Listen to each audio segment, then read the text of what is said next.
بسم اللہ الرحمن الرحیم۔ ایک روایت میں ہے کہ ایک شخص ہوگا جس کی نیکیاں اور برائیاں برابر ہوں گی۔ حکم ہوگا رہائی چاہتے ہو تو جس طرح سے ہو سکے نیکیوں کا پلہ باری کرو۔ ایک نیکی بھی اور ہو تو پلہ باری ہو سکتا ہے۔ وہ بیچارہ اہل مشر سے، اپنی شناساؤں سے اور اعزہ اور اقارب سے اور جس سے بھی ہو سکے گا سوال کرے گا، لیکن کہیں سے بھی سوائے نبی کے جواب نہ ملے گا، کیونکہ ہر شخص کو اپنی اپنی پڑی ہوگی۔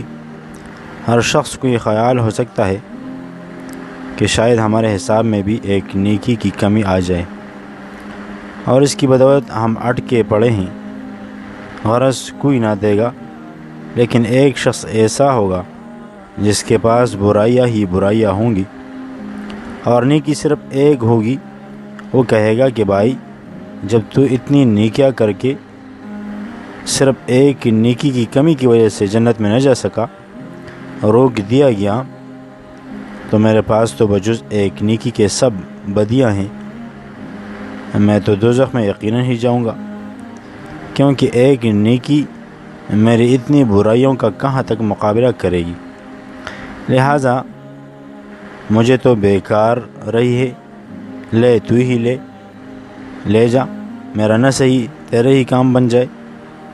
اس ایک نیکی سے حسنات کا غلبہ ہو جائے گا۔ اب رحمت الہی دیکھیے کہ اس شخص کو بلایا جائے گا جس نے یہ نیکی دی تھی، اور اسی سے سوال ہوگا تم نے اپنی نیکی دوسرے کو کیوں دے دی؟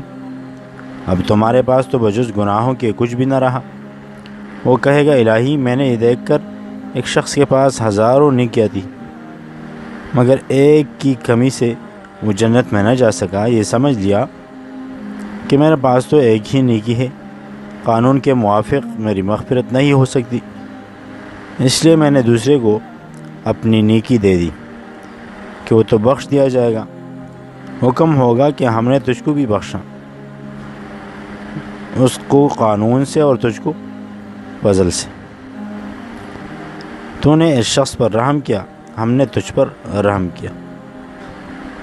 نیکی کی قدر وہاں ہوگی، نیکی کی قدر قیامت میں ہوگی، اس لیے کہ حدیث میں ہے کہ لوگ ایک ایک نیکی کے بدلے اٹک جائیں گے اور نجات نہ ہو سکے گی۔ اس لیے معمولی سے معمولی نیکی بھی کم نہ سمجھی جائے۔